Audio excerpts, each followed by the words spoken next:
Okay, in this lecture we're going to start talking about the rectangular coordinate system, and we're going to start working in this particular system, looking at different kinds of relationships. Now the relationships are going to be developed between what's called the y variable and the x variable. Now the x variable is called the independent variable, and just arbitrarily we choose a rectangular coordinate system based on an x axis, which is a number line which is horizontal. Okay, and this represents the independent variable. And then we have what's called y, which is called the dependent variable.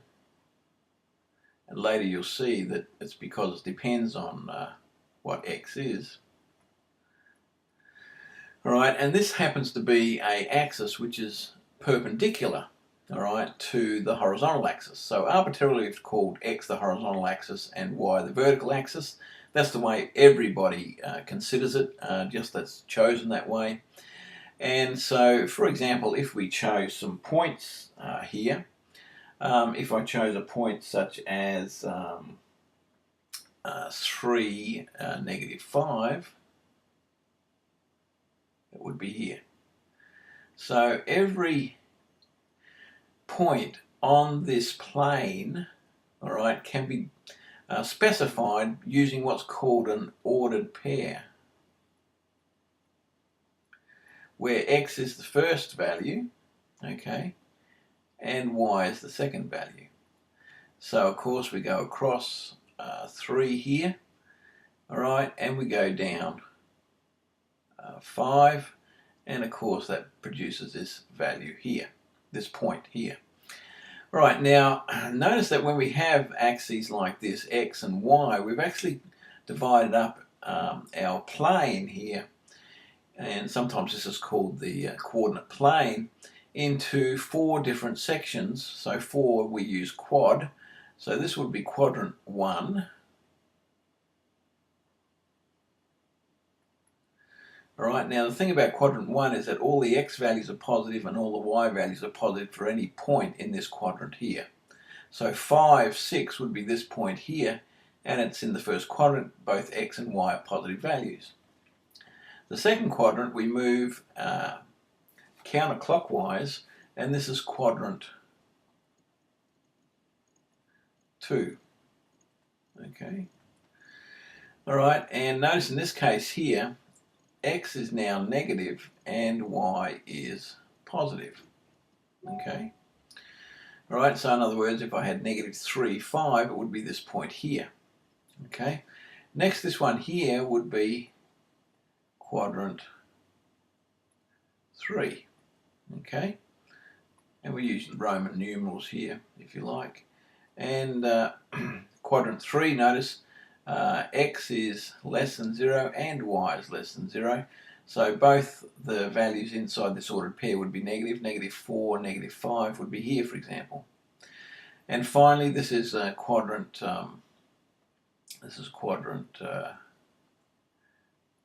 4. And notice that x is positive and y is negative.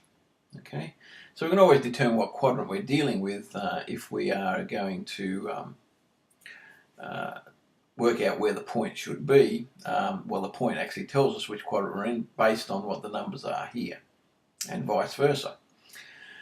All right, so what's the first thing that we actually need to know here? Well, let's suppose I have 2 points. Let's suppose I have another point which is -2, 8.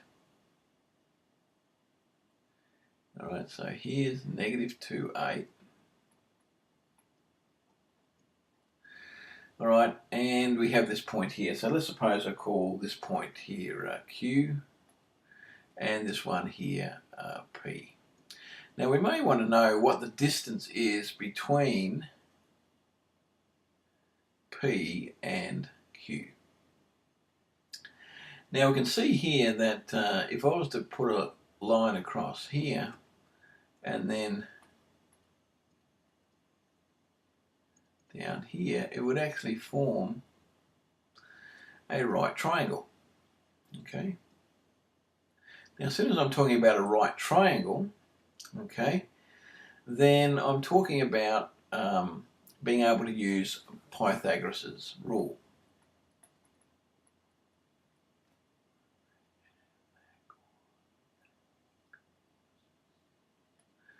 All right. Now, Pythagoras' rule says that the square of the larger side, which is the hypotenuse of a right triangle, is equal to the sum of the squares of the other two sides. Now, can I find the distance between here and here? Well, yes, I can, because we're just in the horizontal direction. I can count them off here, all right, as 1, 2, 3, 4, 5. So in other words, let's call this R. So let's say the distance from Q to R is equal to 5. Now, if you look at it, it's in the x direction, and it's actually equal to the size of, if you look at the second one, let's suppose this point up here, of course, if you look at it, the x value is 3, right, and the y value is 8. Then it would be, in fact, -2, the size of -2, subtract 3, which of course is the absolute value of -5, and that's why we get 5. So notice that's the difference between these values here, 3 and 2, -2. And so if this was our second point, we would actually say, well, we could take Q as the second point if you like. It's actually the size of x2 minus x1, okay? Where this would be x2 and this would be x1. All right, so that gives us some idea there, okay? Now, the next thing is, let's suppose I look at the distance between P and R. Again, I could count them off. There's 8 there and 5 there. It would be 13, right? Well, in terms of the distances, this would in fact be in the y direction, all right? If I take R as the second one, so it would be 8 subtract -5, which of course is the absolute value of 8 plus 5, which of course is the absolute value of 13, which of course is 13. Okay? Now Pythagoras says that the distance between P and Q, that distance squared, is equal to the square of the distance between Q and R squared plus the distance between P and R squared. Okay, so in other words, really what we have here, this is going to be equal to, right, if you look at this one here, this would be y2 minus y1, the absolute value there in the y direction. So the formula is actually equal to x2 minus x1 squared. Notice I don't have absolute value because when I square something it becomes positive anyway. So we don't do that, by y2 minus y1. So we just have to designate which ones are y1s and x1s and so forth. So in this particular case here, all right, the distance between P and Q, we found the square root because we needed to get rid of that square there. So we'd find the square root here to get rid of both sides the square root to get rid of that square there. So in this case here, based on our numbers here, this would be 5 squared plus 13 squared, which would be the square root of 25 plus 169, which is the square root of 194. And that would be our distance between, all right, these 2 points. Now, how do we use this distance? Well, we could determine whether 3 points actually form a right triangle. So let's suppose we have 3 points. Let's suppose we have 0, -2, and let's say that's our point R.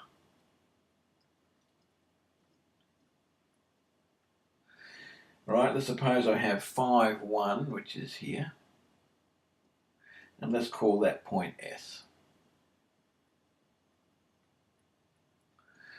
And my last point T, let's suppose, is -4, 3. So let's call that T. Now if I join these up, it looks like it could, in fact, it could be, oops, just imagine that straight, it could be a right angle. Now, I don't know, is this a right angle? I don't know. Well, how would I know? Well, I would know that if I square this distance, it should be the sum of the squares of these two distances. So I can actually use the distance formula to do this. Right, so let's have a look at working out the distance formula here. So let's look at the distance, for example, between T and S. Right, this would be the square root of. Right, let's take S as the second one, so it's going to be 5 subtract -4 squared plus 1 subtract 3 squared. So this would be the square root of 5 plus 4 is 9, so 9 squared, plus 1 minus 3 is -2 squared. So I'd end up with the square root of 81 plus 4, which would be 85. Okay. All right, now what if I look at the distance between T and R? Well, this would be the square root of, let's take 0 here, this is the second point, so it would be 0 subtract -4 squared plus -2 subtract 3 squared. So this would be the square root of -4 squared, which would be 16, and -5 squared would be 25. So this would be the square root of, let's see, that's 41. Okay. Right, now if I look at the distance between, let's suppose R and S, or S and R, right, this would be the square root of, let's have a look, R, the second one, so let's have 0 subtract 5 plus -2 subtract 1. So this would be the square root of 25 plus -3 squared is 9, so this would be the square root of 34. Now, if in fact this was a right triangle, then the longest side, the square of the longest side, which would be the 85, square root of 85 squared, is this equal to the square root of 41 squared plus the square root of 34 squared. In other words, is 85 equal to 41 plus 34? No, it isn't, so it's not a right triangle. Okay. Right, so that's how we do that. Now the next thing we could talk about is, can we have 3 points which are collinear? Now collinear means that they all lie on the same line. So let's suppose that I have points, let's say -1, 5. We have 2, -4. And we have 4, -10.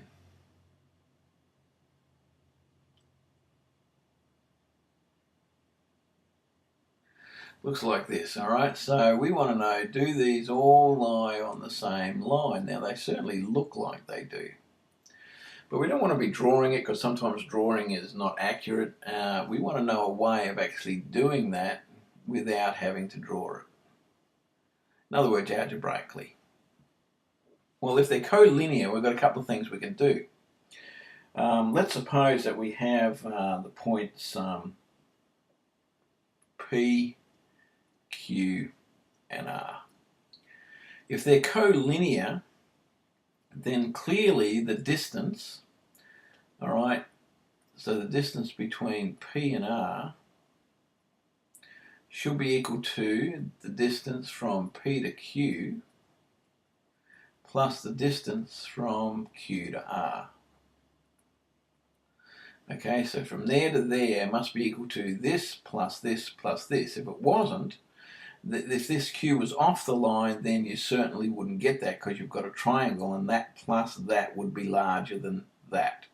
Because if I go out here on a path and then down here, that's further than going directly. And so we now have a way that we can find whether or not these are collinear. So let's have a look here. We have -1, 5 as this point.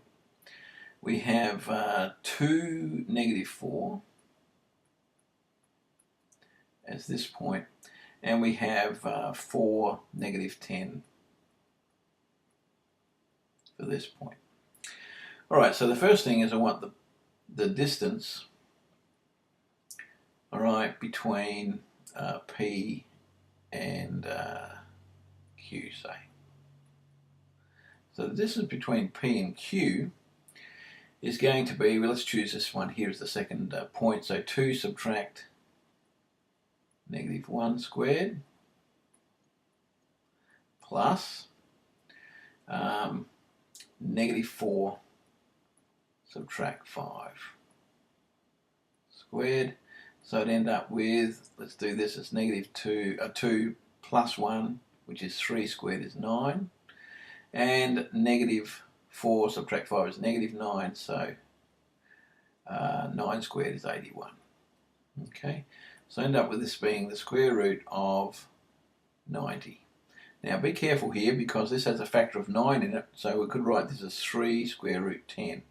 Always write it in the most simple form, all right, or you might find that you make the wrong decision when you come to the end. Now if you look at the distance between Q and R, all right, this will be the square root of, let's take this one as the second one now, so 4 subtract 2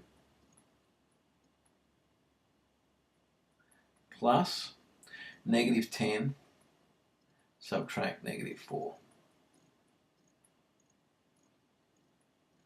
So this will in fact be the square root of 4 subtract 2 is 2, 2 squared is 4. -10 plus 4 is -6. So -6 squared is 36. So this would be equal to the square root of 40. Notice there's a factor of 4, which is a perfect square, so this would be 2 root 10. Okay. Right, now let's do the distance between P and R. Right, now in this case, it's going to be the square root of, let's make this one the second one, so it's going to be 4 subtract -1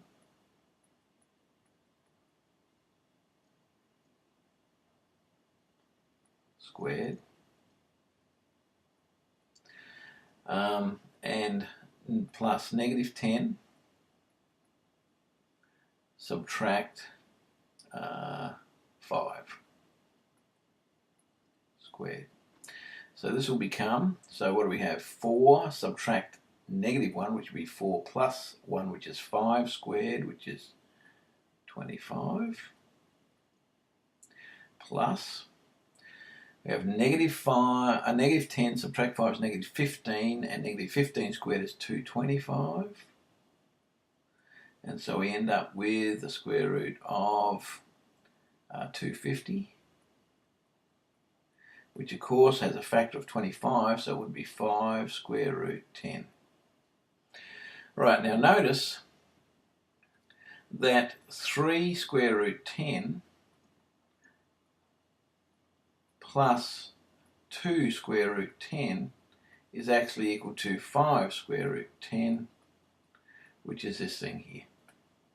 Which means we have that the distance between P and R is actually equal to the distance between P and Q plus the distance between Q and R. So from P to R is equal to PQ plus QR, and so these are collinear.